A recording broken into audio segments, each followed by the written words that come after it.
Good morning, everyone. We are just about to begin our webinar, so checking in to see that everybody who is joined by Adobe Connect can hear and see me.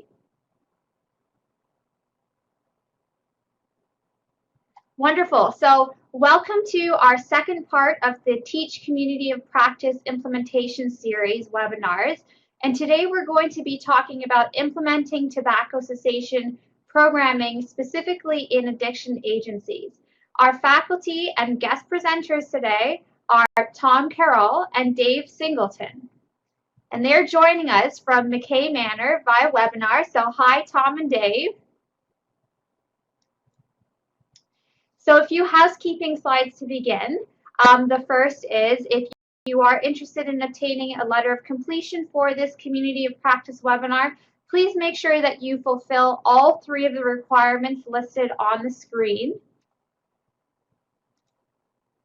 These webinars are also being live tweeted on Twitter, so if you are an avid Twitter user, please follow along at PS Quit Smoking and be sure to also tweet some of the interesting facts or success and challenge stories that we hear about today. So a little bit more about our presenters. Our presenters, Tom and Dave. Tom has worked in the addictions field since 1998, mainly in the residential setting. He has been the executive director at Mackay Manor for over 12 years. He is also a certified addiction and tobacco counselor and is teach trained. Dave has been employed with Mackay Manor since 2009 and has a vast amount of lived experience. Dave recently received his ICADC certification from the CACCF and is also teach trained.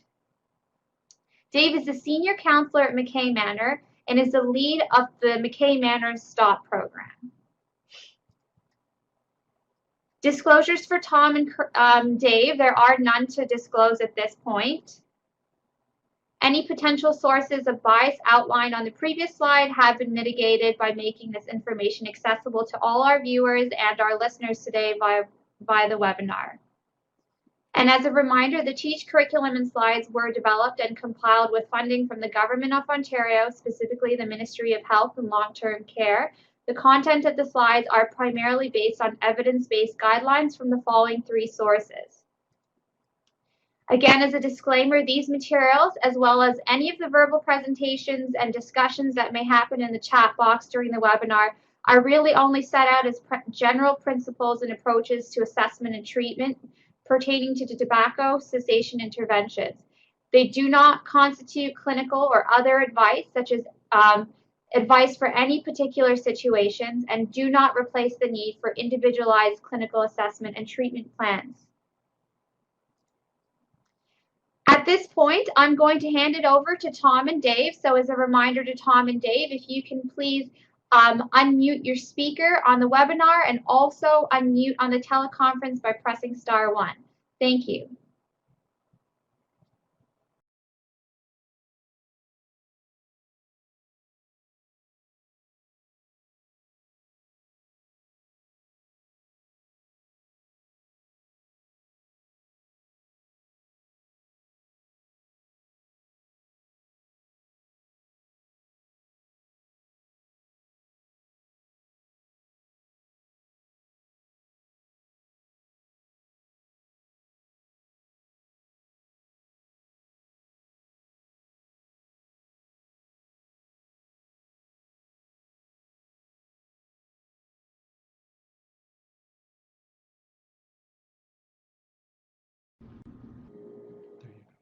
Can everyone hear us now?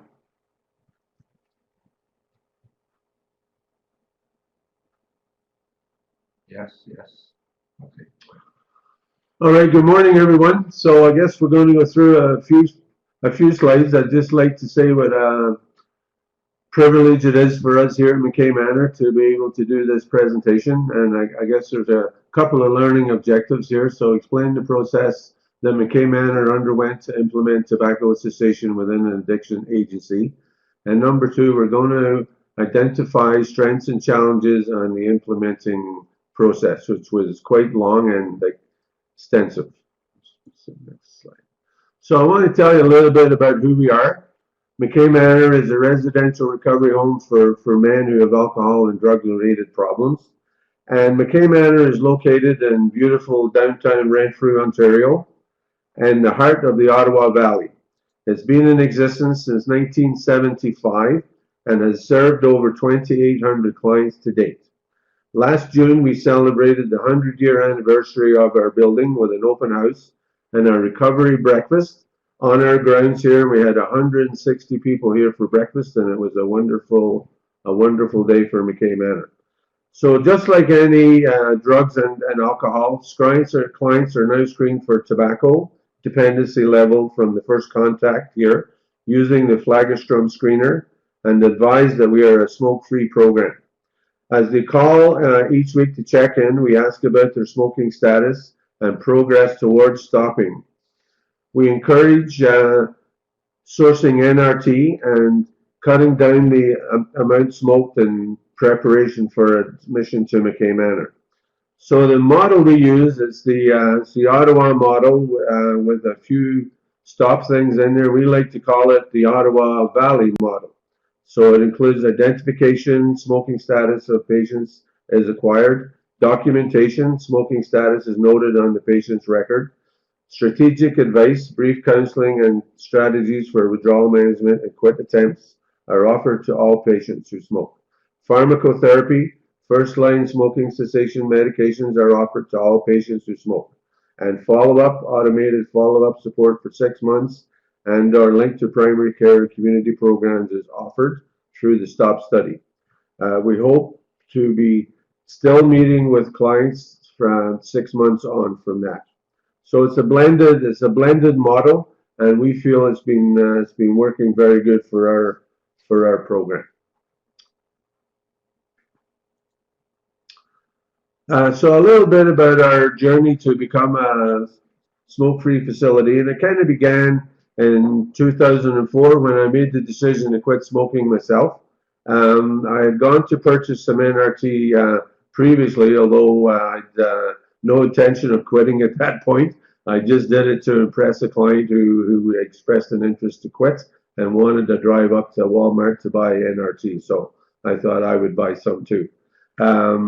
Then what I did when I made that decision was I used each patch for 2 weeks and developed some scoping strategies for myself to figure out how I could deal with a craving. What had kind of prevented me from ever trying before was I never thought I'd be able to deal with a craving, and then it would interfere with my whole trying to operate in this world without tobacco. So once I figured out I could deal with a craving, then that's what got me off to the races.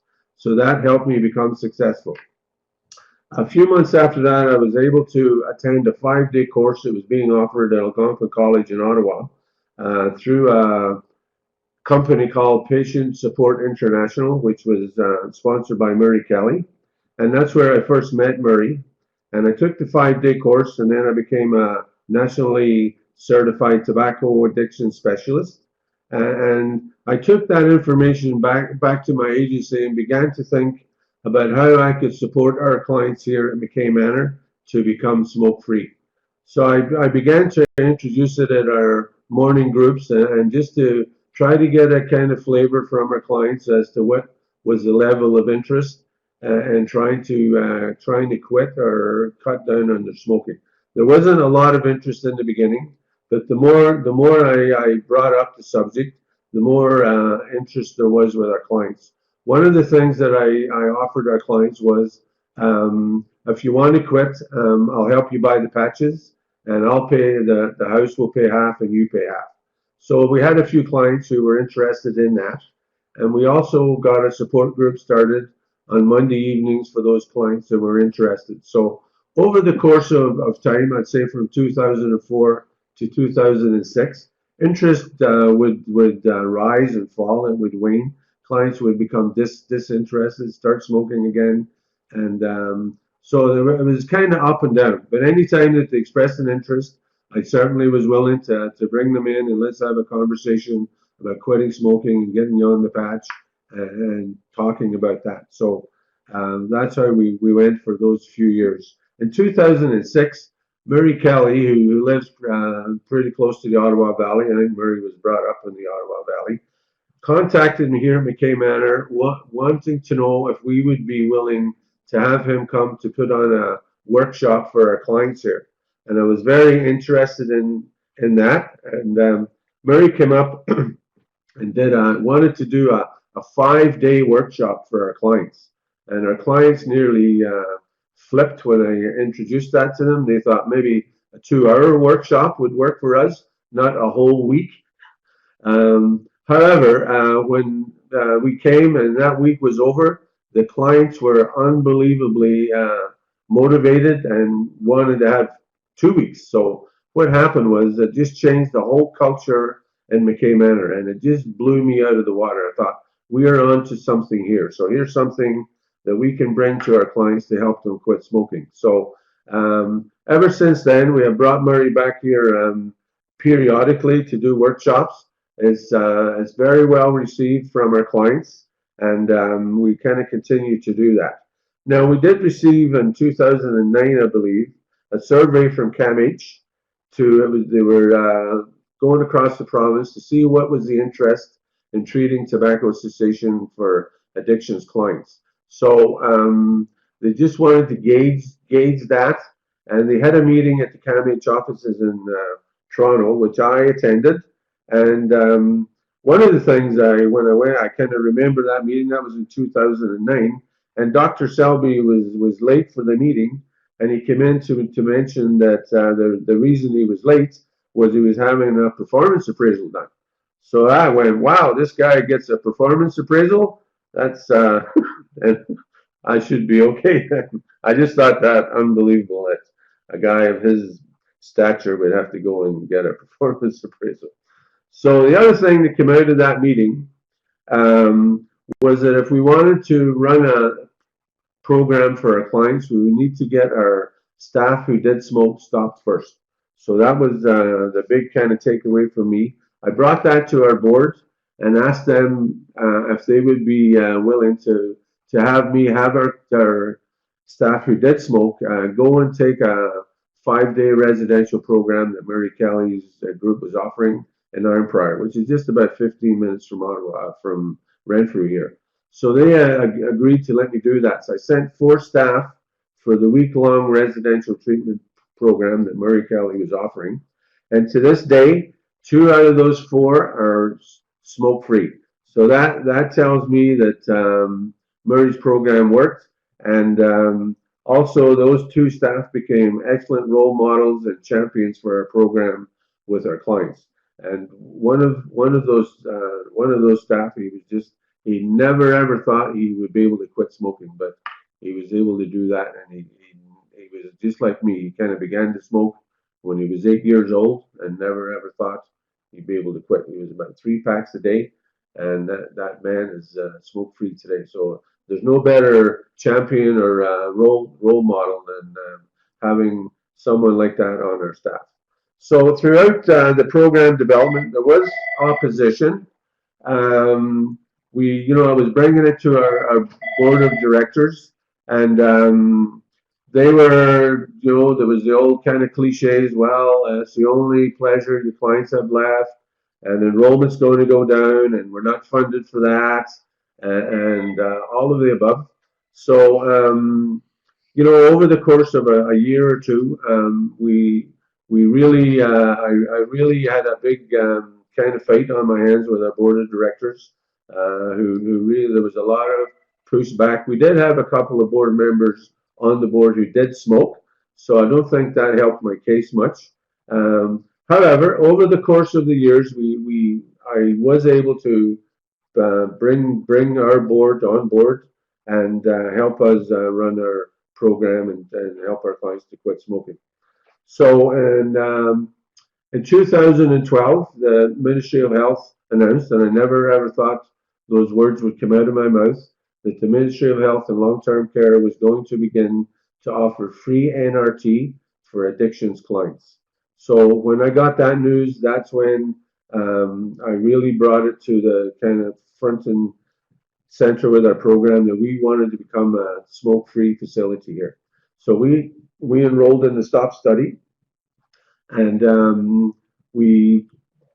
was a memorandum of understanding that we signed off with CAMH, and we had meetings with our clinical team here as to what was going to happen when we became a smoke-free facility here. So we did that. We sent out a letter in early 2013 to all of our stakeholders in the province and all our referral agents that Mackay Manor was going to become a smoke-free facility effective April 1, 2013. So we did that, and we had some growing pains. We weren't quite sure how things were going to roll out. We got all our clients enrolled in the STOP study, and they were getting NRT. And we kind of began with by asking our clients to stay on the property for 12 hours, from 11 o'clock at night till 11 o'clock the next morning. That would give them a chance to get through the night and to get up in the morning, have their breakfast, make their beds, do their chores, come to group, and then without having a cigarette. So how that happened was all the clients were then waiting till 11 o'clock in the morning, and everyone was rushing out the door to go and smoke. We had moved it off we have a porch here. We had moved them off the porch to the back of the property and things like that. But so that plan wasn't working. So we had a meeting with our clients again as to how can we make this work. And as we moved through the program and all our kind of decision making process, we involved the clients at every stage. So we met with the clients, and they came up with, let's try a 3-strike rule. So strike one, if you catch you smoking, you can stay in the house for 4 days. Strike two would be 8 days, and strike three. And the client came up, and what they mentioned was stop. And that was the client's idea, to stop the temptation of puffing. And we thought, this is wonderful. So we tried that, the 3-strike rule, and that didn't work very well either. So we once again had a meeting with our clients, said, this is not working. What's the best plan to work? And also we had part of our protocols then, that we had gone out and bought a CO monitor so we could test for clients who were ingesting tobacco while they were off the property. So that was a great motivational tool for us. And we do screen clients for drug and alcohol use, and we needed a way that we could test for tobacco use as well. So once we got that monitor, and we were having our clients blow into this monitor, one of the meetings we had with our clients, they said you have to give tobacco the same weight as drugs and alcohol. So it needs to have the same consequences. So when we implemented that, it was unbelievable the change, the stress that was removed in this house, both on our staff and on our clients. Everyone knew what the consequences were going to be if you smoked.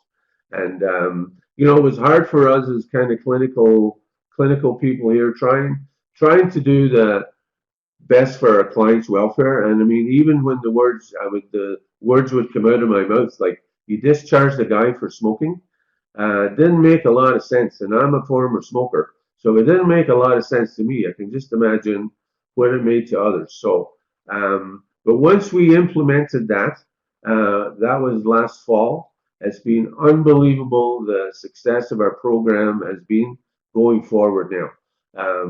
Clients are asked to blow into this CO monitor morning, noon, and night from Monday to Sunday. It could be at any time of day they're asked, and we've lost one client as a result of that. So that tells me that that's the answer, and we're hoping that we're going to go that. The other thing that CO monitor does, it protects our program integrity. The clients come to a place like Mackay Manor, they're fighting for their lives, and they truly want to quit, but we can't have one guy, if any clients are using drugs or alcohol or tobacco, sabotaging our program. So we needed to do that, and we've been very successful with that. So abstinence is the key, is one of the keys that we found has happened.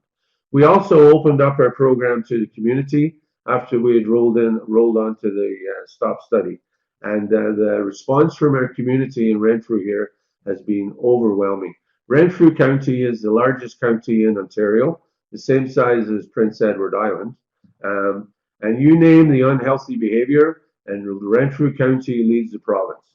So there was a huge response. We got a lot of referrals from our health units up here for making referrals for people from Renfrew to come to Mackay Manor, enroll in the STOP study. We also have a support group here on Tuesday night, which is open to the community, and we're really hoping that is going to grow over time.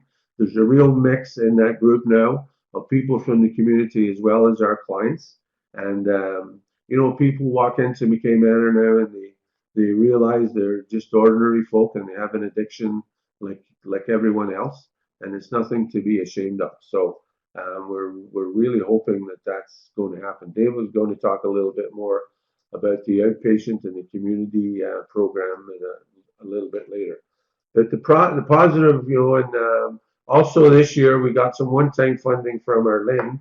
Our LIN is an offshoot from the Ministry of Health and Long-Term Care. So what they kind of did was a few years ago, they divvied up the province of Ontario into 14 little kind of departments, so to speak, called Local Health Integration Networks.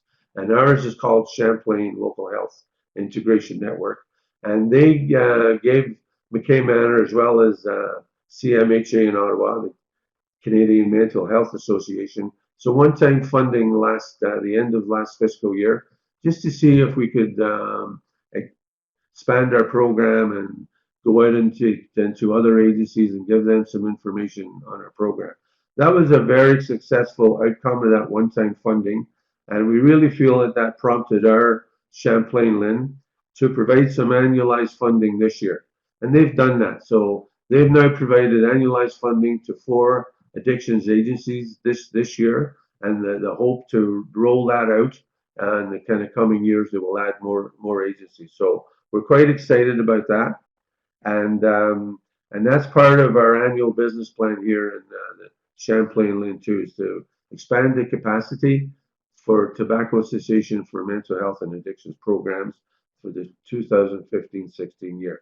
And to our knowledge, I really think that our LIN is the first LIN in our province that's going to provide annualized funding to treat tobacco cessation. So we're very excited and pleased about that. We were also asked this year to meet with the Heart Institute in Ottawa. They came up to meet with us here at Mackay Manor to talk about a new program that was launched in January called the My Quit program. And Mackay Manor is one of the partners in that. And that's a new program where people can call the Smokers Helpline, which will then direct them to the My Quit, where they can access help as close to their home as possible. And there's 6 health units around the Champlain LIN as well as Renfrew County. In Renfrew, when they call My Quit, they get referred to the support group here on Tuesday nights, which is run by our STOP kind of study counselor. Her name's Shauna Bujold, and she facilitates that support group. So anyone who attends that group and wants to follow up or would like to sign up to the STOP study can meet with Shauna, and she can sign them up right there. And they can also book appointments online. So we're hoping over the course of time, once our other addictions agencies programs get up and running, that they would also be willing to join the My Quit, so that people of Ottawa can get some help and support to quit smoking as close to their home as possible. All right, so the next slide. I'm going to hand it over to Dave now, and Dave's going to talk a little bit about the outpatient experience here at Mackay Manor. Hello, everyone. Thank you, Tom, and hello to everyone down at the Nicotine Dependence Clinic at CAMH. When we became aware that we could receive the NRT and through our TEACH training had the capabilities to provide counseling to people who wanted to stop smoking, coupled with Tom's passion to help everybody stop smoking, we saw the opportunity to offer smoking cessation services to the community at large. And as Tom mentioned, the uptake on that was so positive. There were so many people giving us calls that we soon realized we weren't going to be able to do our day-to-day jobs, working with our own inpatient clients if we continued to take them on, and we determined that we needed a dedicated smoking cessation counselor to work with both our own clients and the clients in the community. So with the help of another group that's helped us, Libertas, over time, Tom and these folks developed an HSIP, submitted it to the LIN, requesting one-time funding to fund this position for 3 months. And that's what happened. We received monies to support the position for 3 months. And as the end of that 3 months was coming, even at the beginning, our board, and talk about the evolution of the board, had come to the point that they weren't willing to see this successful outpatient aspect of our program end. And they decided to find the money to continue supporting the full-time position while annualized funding was being pursued. And as stated earlier, that annualized funding did become available March 2014. So I just want to give a shout out to Shauna Bourgeot, who has taken over most of the day-to-day operations of the STOP program, including the outpatient side of things here at Mackay Manor. And anybody who's been involved with Shauna will know that they won't find a better advocate than her for their cause to stop smoking. So since April 2013, we've enrolled over 300 clients. That's including our clients in the house here, residential clients and outpatient clients. And I have another slide following here that's just going to be a snapshot of our first 167 clients. Now, some of the data on this slide was kind of gleaned by ourselves. Some was gleaned through the STOP data that has been provided to us. And I'm just going to kind of go around, starting over on the right-hand side here, give you a bit of a profile of our clients and the complexity involved here. 50% reported family incomes of less than $20,000. So the people who can least afford to smoke were the people that were coming to us, obviously, with looking for help to stop. 41% reported suffering with chronic pain. Often they pinpointed using tobacco as one of the ways they coped with that pain. 24% reported alcohol abuse. 13% reported other illicit drug abuse. And then I'm going to come back up to the left-hand side at the top. 52% reported cardiovascular disease, COPD, high blood pressure, respiratory diseases, or cancers. 8% had been diagnosed with a bipolar disorder. 52% diagnosed with anxiety. 50% diagnosed with depression. These people were coming into our program to stop smoking, and by the time we were done the intake process and the baseline questionnaires, we were realizing they had very complex clients, much in line with the clients that we were serving in our residential program. In a lot of cases, it only seemed that the drug was different. The drug was nicotine. You'll see that the average age that the people enrolling in our program was 13 years old. And so we believe that smoking tobacco is probably the most used coping mechanism in the world. And we're seeing that most of our clients had started this process at the age of 13. That may be a big part of why it's such a stubborn addiction to arrest. And also that the average age of the people coming in was 41 years of age. So a lot of these people, again, were coming in because they were showing up with chronic health conditions. And I think it's very important at this time that I want to underscore that tobacco addiction is a chronic relapsing condition, as with all other addictions. It deserves to be treated as such by the medical, mental health, addictions practitioners, social workers from first contact, not waiting until they're showing up with negative outcomes apparent. And, you know, as we found with working with our inpatient clients, one of the things that stopped them from trying to take on their tobacco addiction was the fact that the consequences were not immediate. They saw where alcohol and drug abuse landed them in jails or landed them in problems with their jobs and problems with their health. They didn't see it with tobacco immediately. And just going back to what Tom was saying, we would encourage anybody who's going to take this on in their agency to include the clients in this decision-making process, because once again, they were the ones that told us one of the ways to make the consequences immediate was simply to have the threat of discharge over their heads, which would then put it in relation to their other addictions. So I think that's all I have for now. I'm going to turn back over to Tom now, and we're going to talk a little bit about the strengths of the program and what's been accomplished here so far. So some of the strengths that that we've realized with our clients is self-esteem is improved. Clients' overall wellness is improved. They're able to focus better.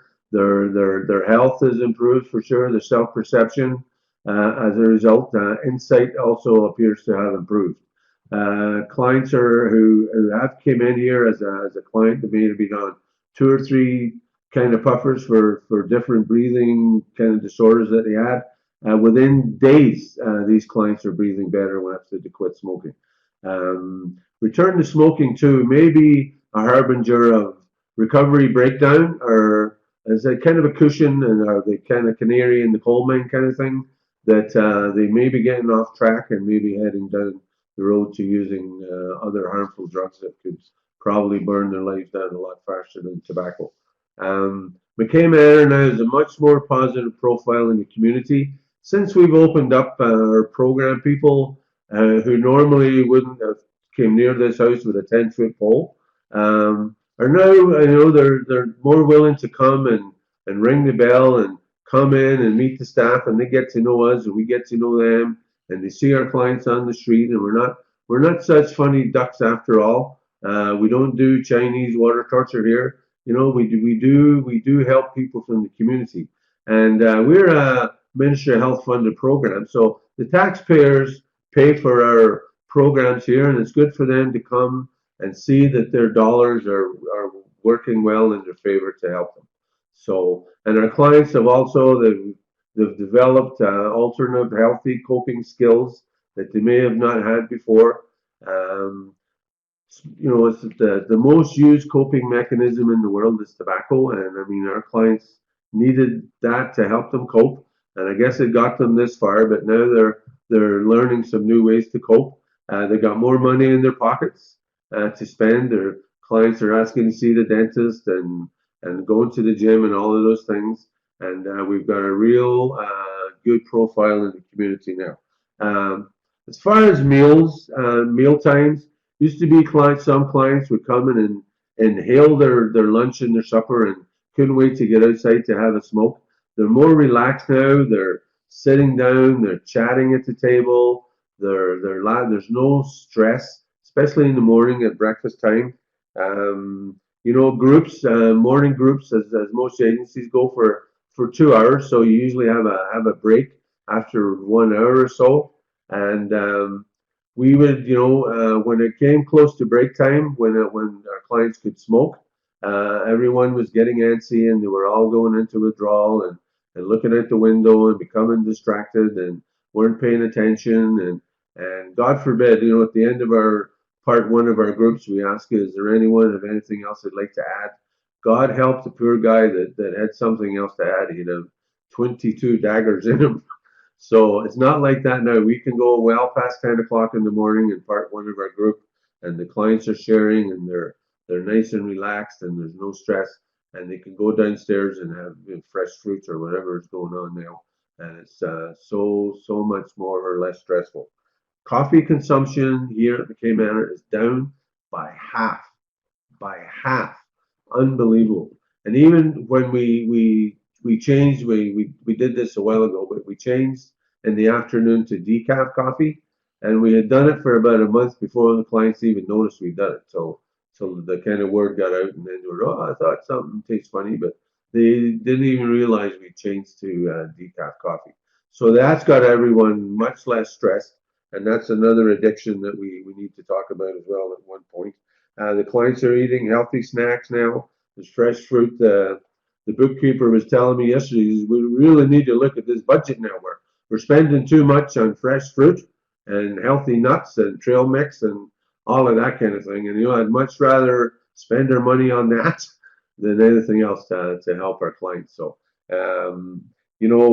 people also told us that occupancy here would drop, and that didn't happen.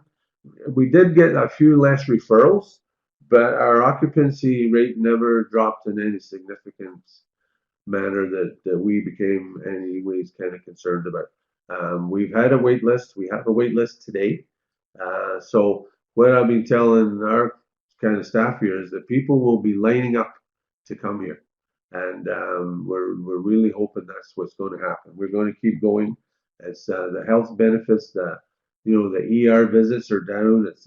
It's unbelievable just for a few extra dollars in funding that can go a long way to help our clients save our lives, save their lives. And there's a whole new culture in our house now.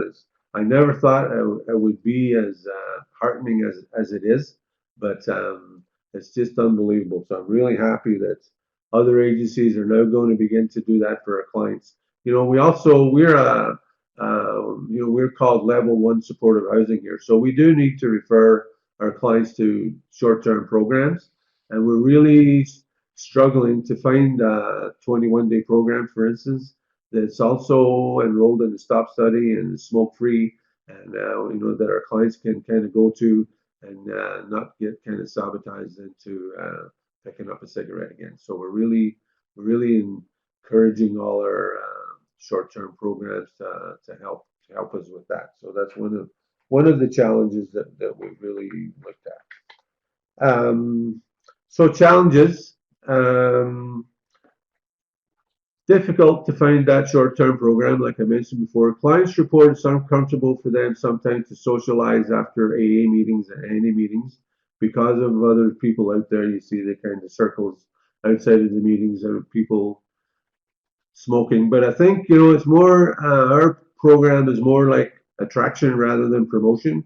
So rather than our clients relapsing to tobacco, other members at those meetings are now calling us and wanting to come to quit smoking too, which I think is a real advantage. And our clients are out there being role models for other people in recovery meetings and stuff like that. So that's a real bonus for us. We're always educating our boards of directors on the adverse consequences of tobacco addiction. I think we're there now. I think they've bought into it. I think they get it. It took years. It didn't take a couple of months. This took years to change the mindset and to change the realization that addiction is addiction. And kind of tobacco is our client's true drug of choice, not alcohol and drugs, tobacco, because they can quit everything else because of the consequences, but they couldn't quit tobacco until now. So I really take my hat off to our clients for taking this on with us, and I think it's a win-win-win situation. So motivating staff who do smoke to quit. I think we've got one guy left, and we're working on him.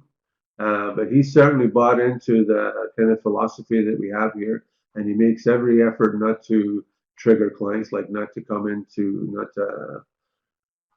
work stinking of tobacco, and it's people can smell it on his clothes. He puts on clean clothes and stuff like that. So he's trying his best, and we are still offering him help, and hopefully he'll get there someday. But it's a hard addiction to quit, as we all know.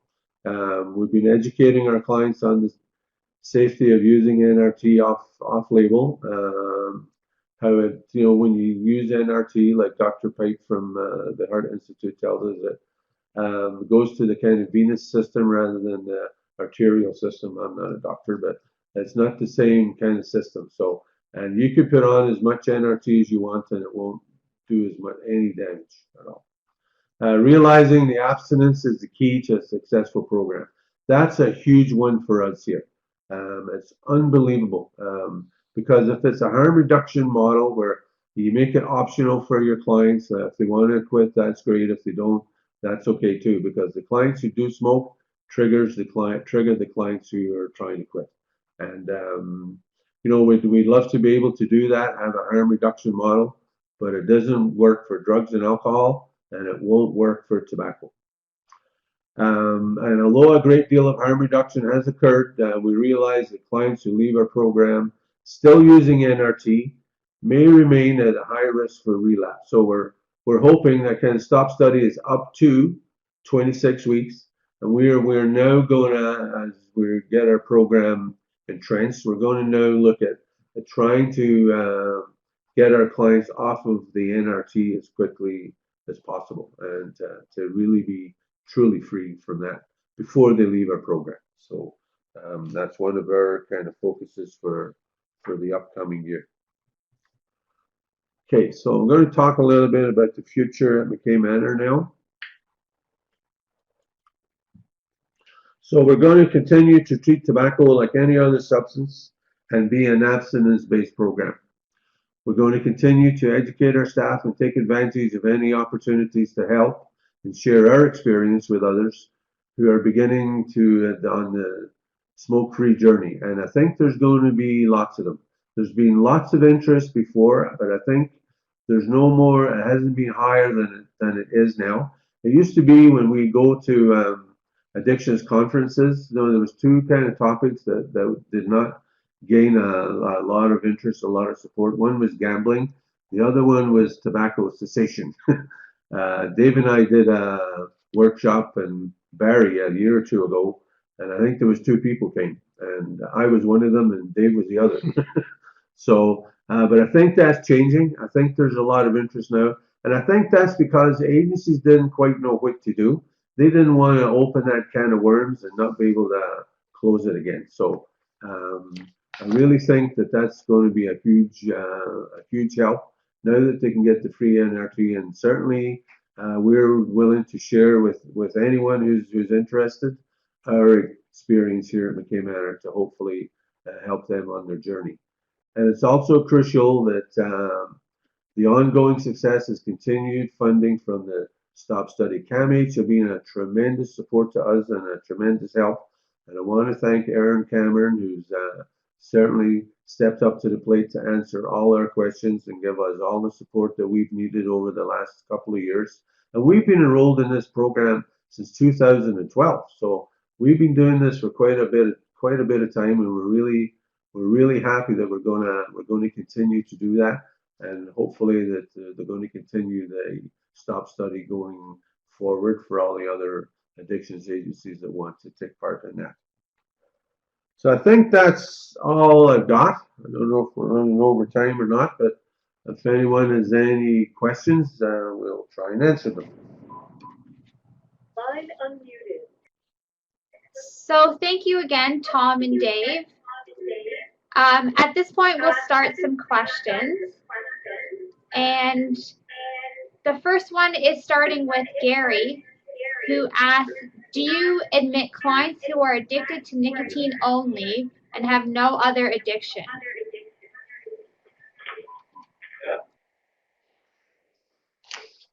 The answer is yes. If they want to come to Mackay Manor and take a residential program to only quit nicotine, yes, we will admit them. Line unmuted. All right, thank you. So a follow-up question, so we'll move along with questions. A question from Laurel. Wondering if you can speak to any of the challenges of individuals who are off-site and smoking while off-site. How are you working with those who smoke on pass or outings? Well, clients here can apply to go on a weekend pass, for instance. They can apply to go for a pass once a month.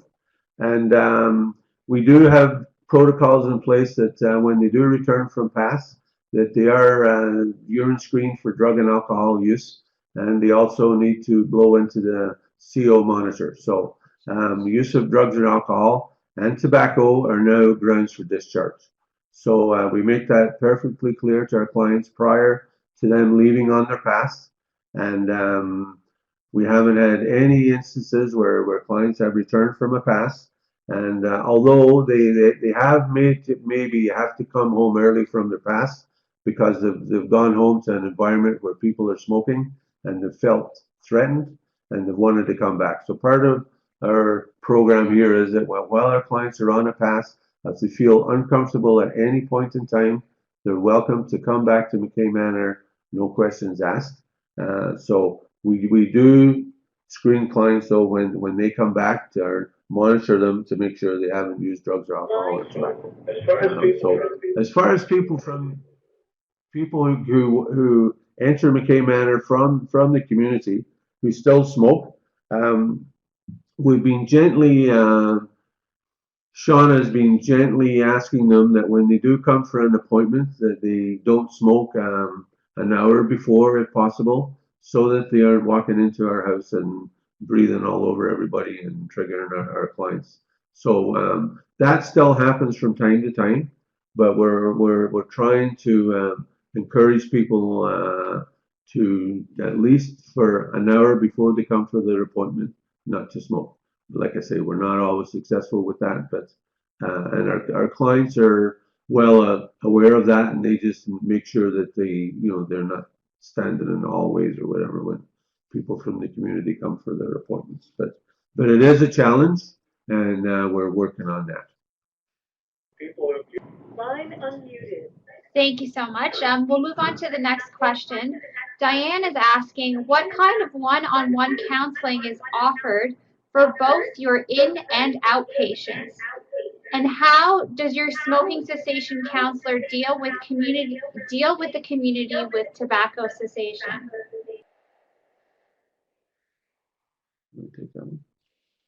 So with respect to the counseling portion, we really believe that the clients who are coming in here, whether they're in-house residential or from the community, deserve the exact same attention as clients that are coming in here, whether with alcohol problems or heroin or cocaine problems. And so we're going back to looking again as if there aren't underlying causes. What are we trying to medicate? What pain, what life situations are being medicated by the use of the drug of nicotine? And so it's kind of got people use nicotine for the same reasons they use all other drugs, and so we're trying to approach it the same way. Gary had asked a question earlier kind of about the issues between the relationship between nicotine and other drugs and relapse prevention specifically. And so, we ask our clients about when you're sitting around late at night and you're doing cocaine and you run out of cigarettes, what happens to the party? And soon they realize that their real drug of choice is the nicotine, because everybody shuts it down when the cigarettes run out. What happens at the drinking party when everybody runs out of cigarettes? The same thing, the drinking party ends.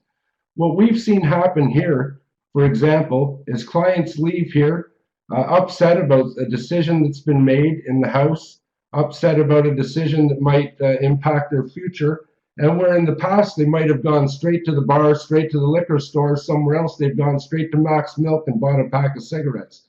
They've come back, they've done a mea culpa, they've come in to see Tom or myself, turn in their cigarettes and say, look what's happened. And so we really believe that it can kind of act as a bit of a cushion between the drug that'll burn their life down overnight. And so we're not encouraging clients to smoke. We're still taking a very strong position on that, and people are at risk of being discharged at any time that they smoke. But we have to recognize that all of our clients are doing the best that they can, and sometimes that lapse back to nicotine use, we have to ask what's best for the client in the long term. But the connection is very strong and it's real, and we see it time and again between nicotine and all other drugs. Line unmuted. Thank you. So we'll move on to the next question. Mark is asking, do you have any suggestions to help clients prepare for smoke-free environments prior to treatment? Well, what we do, we have a kind of check-in day here at Mackay Manor, and that's Wednesdays, where we kind of triage wait list and update our kind of files on the clients on our waiting list. The clients who do call in, who are still smoking, but want to come here to quit smoking, they need to be willing to quit. We give them a bit of coaching. We certainly encourage them to go and try to cut down on the smoking while they're waiting to come. Go and get some NRT if they can, and try to put on some patches and try to cut down as much as they can. When they first get admitted to Mackay Manor, we ask them to stay on the property for 4 days just to kind of flush that nicotine out of their system.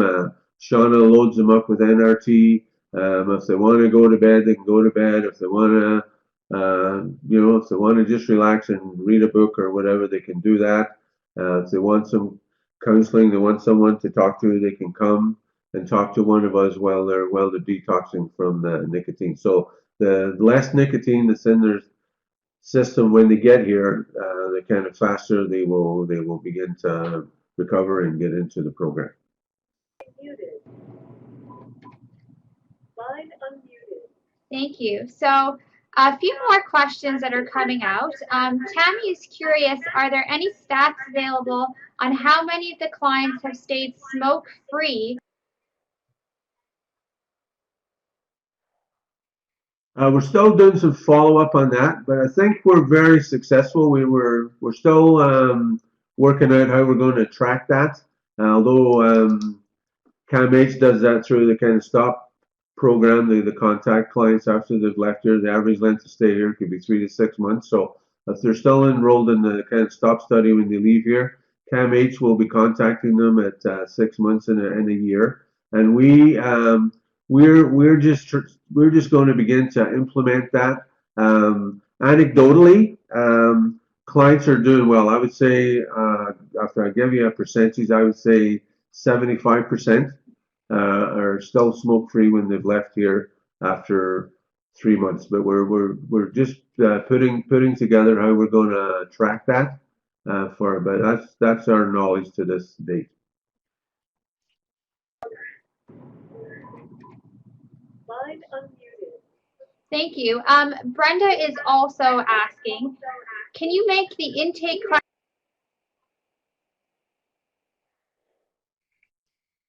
Absolutely, yeah. We'll share that with anyone who's interested. They can email Mackay Manor at mackaymanor@bellnet.ca, and we'll be happy to share any information we have. Line unmuted. I think that's fantastic to hear. I'm sure many people are interested in collaborating and learning from Mackay Manor. We have a few more questions, and since we do have a little bit of time, we will answer those. Laurel is asking, do you work with any of the other pharmacotherapies? Yes, we have some clients who will be on Zyban and Champix. We have had some clients who've been on that. As long as it's approved by their doctor, we do that. Yes. Line unmuted. And we'll just backtrack a bit. Tim had a question earlier with regards to any considerations of e-cigarettes. So perhaps Tim is asking whether. So we've had clients inquire about that, of course, and we've had clients even buy them on the way here, on the way to coming into our program, because maybe a miscommunication. But we do not encourage the use of e-cigarettes. While Health Canada is kind of out on it right now and hasn't made a decision, I guess we would consider them to be less harmful than smoking the carbons into our lungs. However, within the house, we think it's a great trigger. It's the same as with the inhalers. We've had clients, initially we use the inhalers, the ones that they just puff on, and the hand to mouth sort of seemed to strengthen the habit. And also guys had them hanging out of their mouths and puffing on them in groups and mopping the floor or cleaning the toilet with this puffer hanging out of their mouth while they're doing their chores or eating meals. And so we've managed to accomplish what we have without those aids. Now, people again from the community that that are coming in for our outpatient program. Some of those are using those aids and finding that they're helping them to cut back. I guess the difference is our inpatient program is abstinence-based. We want to remove any triggers that we can from our clients, because losing their place here may mean being homeless for them.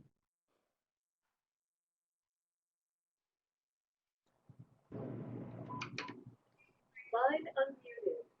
Thank you for answering that question. So we'll take one last prompt for questions.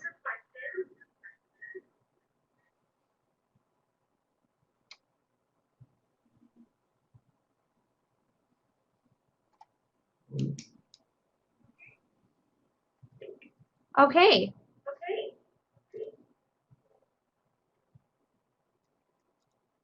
We didn't hear a question. We didn't hear. So we don't actually have any more questions at this time. So Dave and Tom, to limit any feedback, if you don't mind pressing *1 on your end, and I'll mute your webcast. Thank you.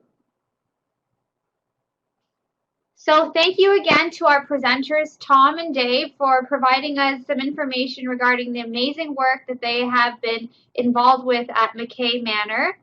As a reminder for those who are interested in obtaining that letter of completion, a link to the post-learning assessment and course evaluation will be sent by email, and you have 1 week to complete this letter of assessment. If you did participate as a group, make sure to email Parizad Hathadaru at the email found on the screen with a complete list of all the participants by the end of today. As a reminder, our next Community of Practice webinar focusing on implementation series in tobacco cessation is going to occur on March 26th, where we will specifically be looking at implementing tobacco cessation programs in the cancer care setting. And the registration for that is now open. So again, thank you very much to both our presenters, Tom and Dave, for joining us from Mackay Manor. It was a very insightful presentation and a collaborative session. Thank you again, and have a wonderful day, everyone.